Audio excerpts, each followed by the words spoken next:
이는 다양한 처지의 국민을 대표해야 할 대한민국 국회를 중장년 남성이 독점하고 있다는 문제점 때문입니다. 고르게 대표되지 못하는 국회는 국민의 의사와 동떨어진 그들만의 의사결정을 할 가능성이 높아집니다. 후진국 수준에 머물고 있는 여성 대표성 확대 이제 필요합니다. 30% 공천 노력 조항을 의무조항으로 법제화해야 합니다. 이 내용을 제대로 지켜내지 못한다면 다른 소수자 보호, 청년 보호 허구입니다. 장애인 보호 허구입니다. 노인 보호 허구입니다. 여성 공천 할당 30%부터 지키셔야 청년을 위한 정치의 그 진정성도 국민들이 신뢰하실 겁니다. 이제 더 이상 능력주의에 묻혀서 매몰되어서 설득당해서는 안 됩니다. 송구하게도 인권 그리고 여성 젠더 문제에 있어서 보다 앞장서 왔다는 더불어민주당의 여성 국회의원 비율이 국민의힘 여성 국회의원 비율보다 떨어집니다. 우리 당이 모범을 보여서 최소한 국민의힘보다는 못하지 않았으면 좋겠습니다. 이상입니다. 네, 더불어민주당 전국 여성위원장 이재정입니다. 제 지역구인 안양에 우리 초등학생들이 국회를 방문했었습니다. 국회의원이 300명인데 그 가운데 여성 국회의원은 몇 명일까요? 라고 하니까 이구동성으로 이야기합니다. 150명요! 이게 상식입니다. 그런데 그렇지 못한 현실을 어떤 명분으로 설명할 수 있을까요? 우리 정청래 최고위원께서 말씀하신 또 다른 시기상조론, 아직 때가 아니다라고 이야기하는 여성의 정치 참여에 대한 이야기를 하려고 합니다.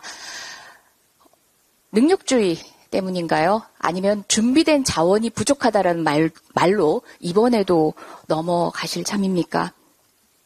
네, 그 이야기를 해보겠습니다. 내년 총선이 8개월 앞으로 다가왔습니다. 선거법과 관련해서 국회 정치개혁특별위원회에서 여야가 머리를 맞대고 치열하게 논의를 해왔지만 기대에 미치지 못한 결론에 대해서 유감의 말씀드립니다. 1년 전 정개특위 출범 당시 선거제 개혁의 전제 조건은 다양한 국민의 대표성을 확보하는 것이었습니다. 그 핵심 방안은 지역구 30% 여성 의무 공천, 남녀 동등 참여 실현 방안이 지시되었습니다. 하지만 이와 관련해서는 단 한 번도 논의조차 이루어지지 않았습니다. 지역구 여성 30% 공천 관련 법안은 2004년 공천 권고박 시기가 그친 이후로 그 법 개정안이 꾸준히 발의되어 왔으며 21대 국회에서도 8건이 발의되어 있는 중요한 문제입니다. 이는 다양한 처지의 국민을 대표해야 할 대한민국 국회를 중장년 남성이 독점하고 있다는 문제점 때문입니다.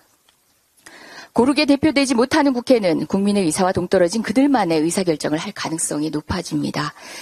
다양성의 확대는 민심이자 시대의 요구이며 진정한 의미의 민주주의 완성을 위한 필요 조건입니다.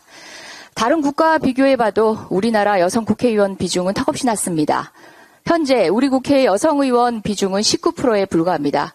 게다가 더불어민주당의 여성 국회의원의 비율은 이 평균치를 까먹고 있는 형편입니다. 송구하게도 인권 그리고 여성 젠더 문제에 있어서 보다 앞장서 왔다는 더불어민주당의 여성 국회의원 비율이 국민의힘 여성 국회의원 비율보다 떨어집니다. 참으로 부끄러운 일입니다. 반복하시겠습니까? 2021년 세계 평균 여성 의원 비율인 25.6%, 북유럽 평균 44.5% 뿐만 아니라 아시아 지역 평균 20.8%에도 미치지 못하는 수준입니다. 늘 하위권이죠. 게다가 거대 양당의 지역구 후보 중 여성 비율은 고작 10% 초반에 불과합니다. 그렇다면 다른 나라 국가들 처음부터 여성 의원 비율이 높았을까요? 결코 아닙니다.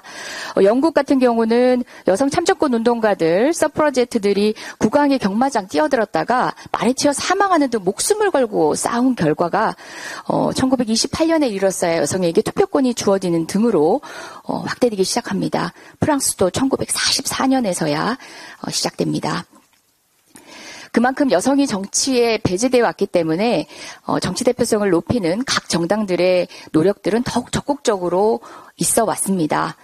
영국은 당선이 유력한 지역이 최소 50% 이상 여성 후보자를 공천하는 AWS 제도를 도입했습니다. 1997년 노동당이 시작했고 2005년에는 보수당도 도입을 했습니다. 그래서 2019년 기준으로 여성 하원 의원 비율이 34.5%입니다. 독일에서도 각 정당이 자체적으로 공천 여성 할당제를 실시하고 있고요. 3인당 40%, 녹색당 50%, 기민당 30%, 기독당 40%, 좌파당 50%, 그리고 2021년 기준 여성 하원 의원 비율은 34.9%입니다. 후진국 수준에 머물고 있는 여성 대표성 확대 이제 필요합니다. 30% 공천 노력 조항을 의무 조항으로 법제화해야 합니다. 당장 법 개정 어렵다면은 우리 당이 당원에 밝히고 있는 여성 30% 공천 의무 조항 제대로 실효성 있게 실천할 수 있도록 해야 합니다. 당원이 특별하게 보호하고 있는 유일한 내용입니다. 이 내용을 제대로 지켜내지 못한다면 다른 소수자 보호, 청년 보호 허구입니다. 장애인 보호 허구입니다. 노인 보호 허구입니다. 여성 공천 할당 30%부터 지키셔야 청년을 위한 정치의 그 진정성도 국민들이 신뢰하실 겁니다. 이제 더 이상 능력주의에 묻혀서 매몰되어서 설득당해서는 안 됩니다.